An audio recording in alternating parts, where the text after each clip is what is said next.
É isso aí, graça e a paz do Senhor. Esse aqui é o seu canal Ensino da Palavra. Eu sou o professor Adailson Vasconcelos. Para mim é uma alegria muito grande estar aqui com vocês. E hoje abordando esse tema, a primeira viagem missionária, lição de número 4, dos adolescentes ao terceiro trimestre. E para nós é uma satisfação muito grande estar aqui com vocês. Quero convidar você já para se familiarizar conosco, se inscrevendo no canal, curtindo, comentando. Assim você vai dar produtividade para o nosso canal e vai alcançar com certeza mais vidas aí. Muito obrigado, vamos abordar esse tema tão maravilhoso. Depois da vinheta eu volto com você.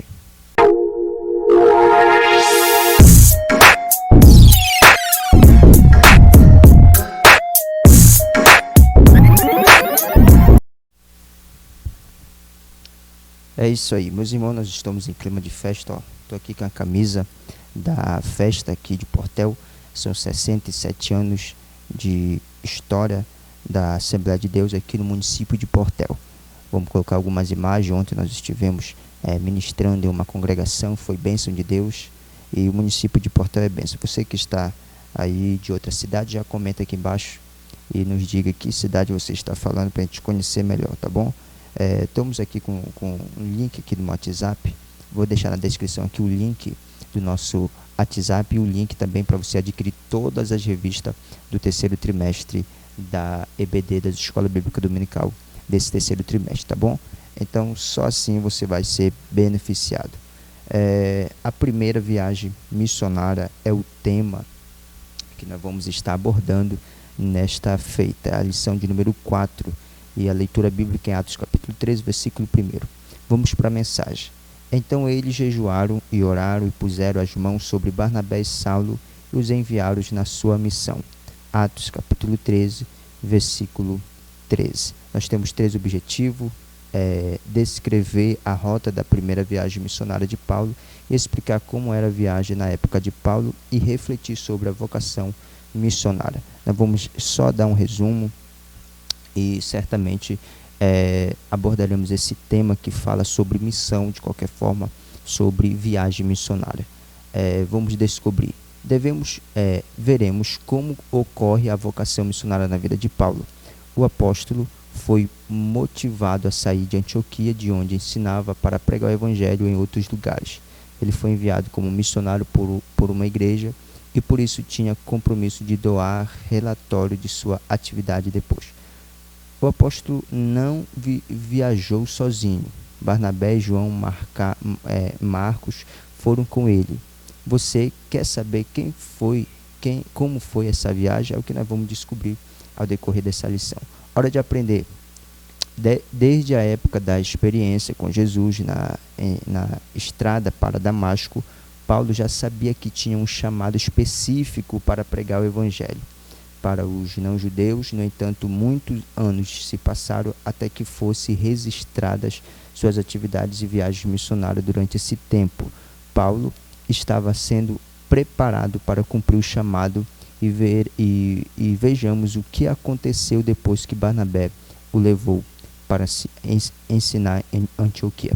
Para vocês só entenderem um pouco, quando houve a conversão de Paulo em Atos capítulo 9, que ele vai a caminho de Damasco para perseguir a igreja. Por isso que a gente usa muito a expressão de perseguidor passa a ser perseguido, porque ele é perseguidor de crente.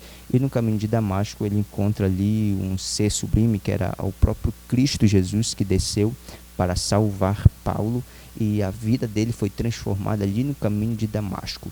Ele já passa a ter um acesso ao evangelho, a Deus, e nesse período ele fica escondido num percurso de 14 anos, costurando tendas sem reconhecimento, até que teve um dia que, através de uma profecia na igreja de Corinto, por pelo menos, que se direcionou a Barnabé, dizendo para ele que ele deveria ir à rua chamada direita, porque Deus ele tem um poder de revelar, ele revela o endereço, ele revela o nome, e Deus falou para ele: tu vai à rua chamada direita e tu vai procurar por Saulo. Quando Barnabé chega lá com Saulo, que é o Paulo, veio atrás de Paulo, dizendo que Deus tinha enviado ele lá. Na mesma hora, Paulo deixou tudo e sai com Barnabé, e a partir de então eles passaram a fazer a viagem missionária, ok? Primeiro ponto, o chamado missionário. Como estudamos anteriormente, a igreja de Jerusalém se dispersou quando Estevão foi apedrejado, em Atos capítulo 8. Assim, os irmãos da Judéia fugiram por causa das perseguições e se espalharam por diversas regiões. O que parecia ruim, na verdade, transformou-se em bênção, pois os que fugiram falaram sobre Jesus nos lugares onde foram ou se estabeleceram.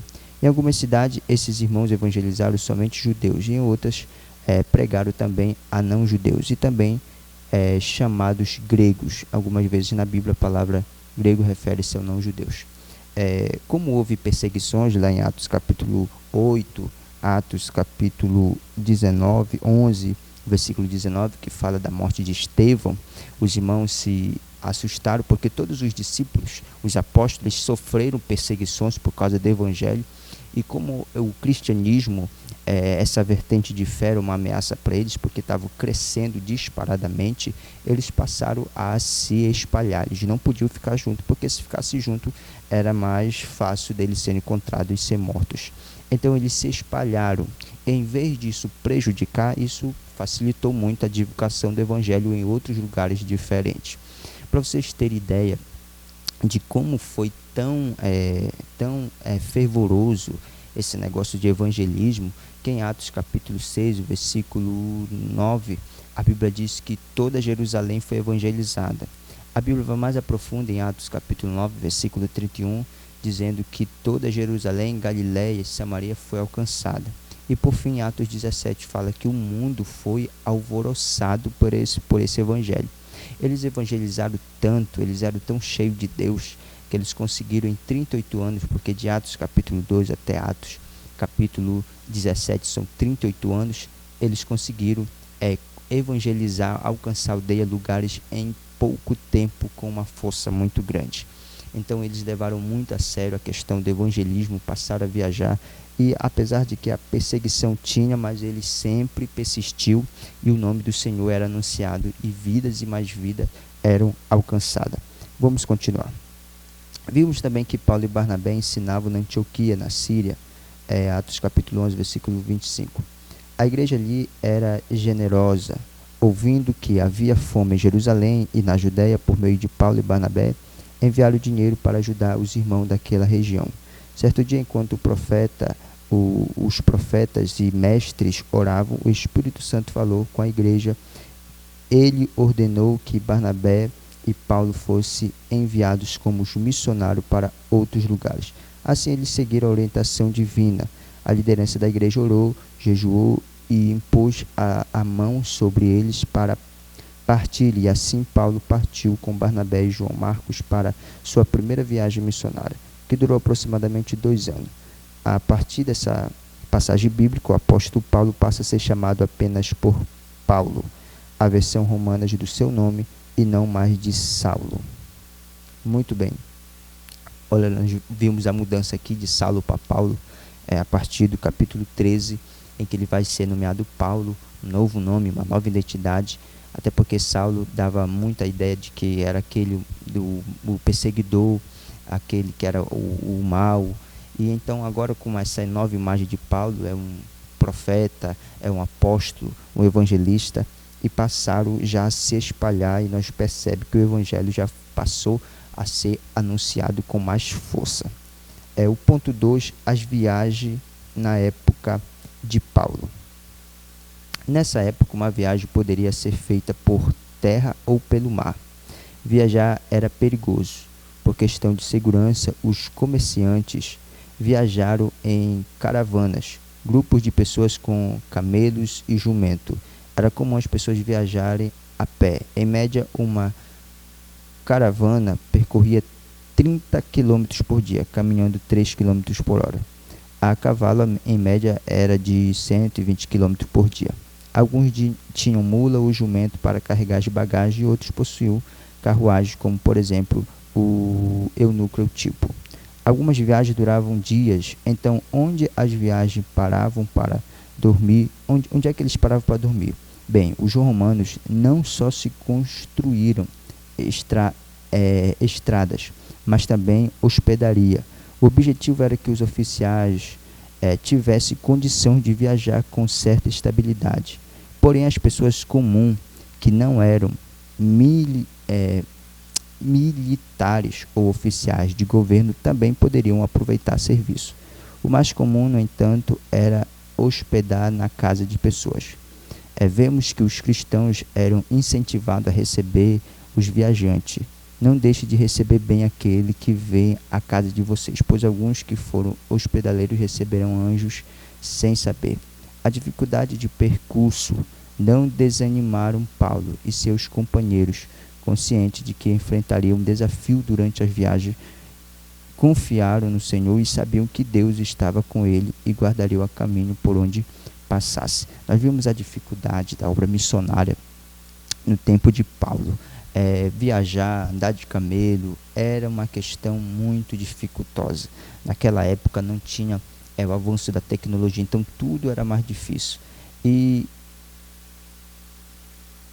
eu fico, às vezes, assim, pensando, o fato de que eles pregaram com tanta propriedade, com amor, com carinho, apesar das dificuldades, e eles tinham essa facilidade de chegar com as pessoas e evangelizaram em tão pouco tempo, como eu disse aqui, que eles avançaram tanto, eles evangelizaram de tal forma que pessoas eram alcançadas por esse evangelho. Eles não tinham muito recurso, não tinha redes sociais, Facebook, era tudo pessoalmente, não tinha caixa amplificada, não tinha microfone como esse que eu estou usando, então não tinha uma facilidade para eles alcançarem vida, era tudo com dificuldade.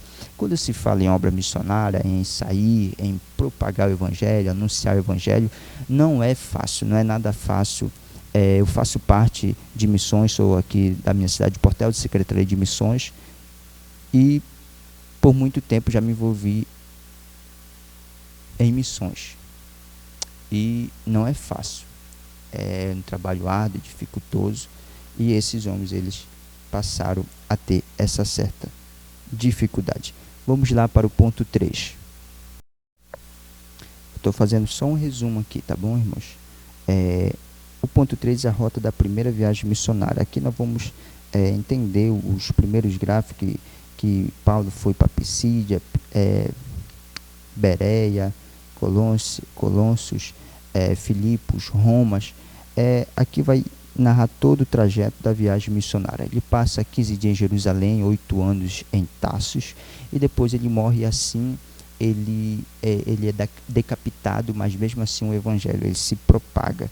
Então nós vamos ver vários gráficos da viagem de Paulo, passando pelas regiões onde tinha perigo, foi mordido de cobra, teve suas dificuldades, mas mesmo assim ele foi até o final. Ele pregavam com vontade, e isso serve para a gente refletir um pouco para os nossos dias atuais, que nós temos tanta facilidade, tanto meio de evangelizar, e às vezes nós não fazemos nada, nós não evangelizamos, nós não anunciamos no WhatsApp, no Facebook, nós não queremos sair para a rua, né? Eu vou mostrar aqui uma imagem para você, por exemplo, a gente saindo pela rua aqui, de Portel, pregando o evangelho, é uma coisa bonita, é uma coisa linda. Isso aqui é fácil, apesar de que a gente sente a gente vê que é dificultoso, mas é simples. Sair na rua, pregue para alguém. Na época de Paulo não tinha essa facilidade que nós temos hoje. Eles não dormiam direito, não tinham hospedagem, eles iam de casa em casa, as pessoas recebiam ele. Isso aqui é muito importante, receba também a palavra quando o missionário for na sua casa, quando o homem de Deus for levar a palavra, receba a palavra de Deus, guarde no seu coração, para que assim você seja abençoado. Sobre esta lição, está falando muito sobre a obra missionária, e é um dos pontos principais na igreja, hoje em dia, é a obra missionária, fazer missão. Se não houver missão, não existe crescimento, não existe igreja, tá bom? Esses dias nós na nossa igreja lotou, nós percebemos, nós fizemos um convite muito trabalhado, muito bonito, saímos pela rua convidando, e a nossa igreja lotou, e o povo ficou surpreso. De onde é que veio esse povo? É porque nós saímos atrás, e nós não somos feitos só para congregar e igreja, a gente tem que se envolver no mundo lá fora. Quando a Bíblia diz que Pedro e João, ele curou o paralítico ali, ele estava fora do templo, porque ele não podia entrar no templo, porque nem sempre a ação missionária, nem sempre o milagre deve acontecer dentro do templo. Às vezes tem que acontecer fora do templo, tem que ter uma obra missionária. Então, aborde muito isso, leve para a sua igreja, sair, se expandir, levar o evangelho, pregar o evangelho a todas a criatura, porque foi um mandamento, uma ordenança do nosso Deus. Muito bem, eu fico por aqui com vocês, para nós é uma alegria muito grande.